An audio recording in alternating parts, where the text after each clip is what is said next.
Seller concessions. What are they? Well, seller concessions are when you ask the seller to pay some of your closing costs or closing cost assistance or seller prepaids. It's all the same thing. Most important thing that we need to understand first is that both the buyer and the seller have their own set of closing costs. And this is something that a lot of people don't realize at first. So the buyer has their own set of closing costs, which is going to include such things as lender fees, title insurance, your prepaid items, such as your maybe some upfront mortgage insurance, your home insurance, and your upfront taxes. Now, for the purpose of our conversation today, we're going to use closing costs and prepaid under the same umbrella. So when I refer to closing costs, it's also going to include the prepaid items as well. And now moving to the seller side, the seller is going to have their closing costs. They're going to end up usually about 7 to 9% of the total purchase price. And that's going to include the property transfer tax, the real estate commissions for both the buy side and the sell side, and they're also going to have their title insurance. And now that does not include what they still have to pay off if they have a mortgage remaining on their house. So now that we understand that both the buyer and the seller have their own closing costs, how does this all play together? Well, I like to use what I call my burger example, and that is if you and a friend go into a restaurant and you sit down and you each have a burger, fries, and a Coke, then when the bill comes, in theory, you're each responsible for paying your burger, your fries, and your Coke. Now, one of you can go ahead and take and pay the full bill for both of you. The other person can take and pay the full bill for both of you. Or you can split it and each of you have your own thing. But you're each responsible, in theory, for paying your own burger, fries, and Coke.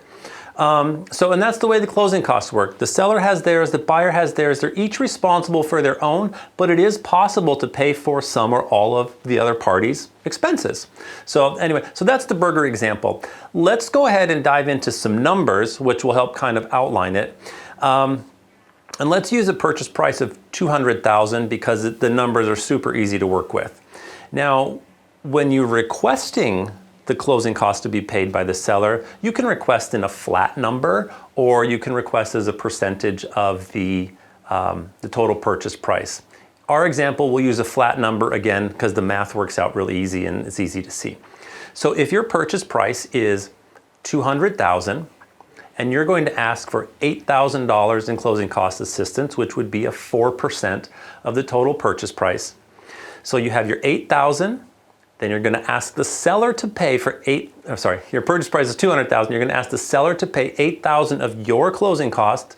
That leaves the seller $192,000 left. This is exactly the same as offering the seller $192,000 for their property, because you are taking $8,000 right off the top to pay for some of your expenses.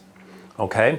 So when you have someone that offers $200,000 and then requests $8,000 of closing cost assistance versus someone who offers $200,000 and does not ask for any closing cost assistance, you can see how one offer is going to be at $192 and the other one is at $200 for the seller.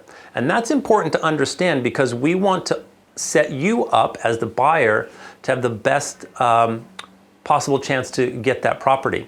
So what can we do to help the seller take our offer? And one of the ways is to kind of balance out these numbers a little bit. And here's an example. So let's say you bumped up your purchase price to $208,000, and then you ask the seller to pay $8,000 of your closing costs, leaving them with equivalent of a $200,000 offer. So you're offering to pay $208,000 for the property, asking them to kick in $8,000 of your closing costs, still giving the seller the $200,000 that they're looking for. Now there's many, many ways to move these numbers around to make it work, but just wanted to kind of go over, again, why we need to think about, as buyers and buyer's agents, what we're doing and how our offer looks to the seller, because at the end of the day, we want our offer to be accepted. And we want the seller to look at that offer and go, yes, this works for me as the seller, so I want to accept that offer. Okay, so if you have more questions, we're happy to go over this as many times as you want and go over your specific scenario. But we're here at KNE Realty. Give us a shout.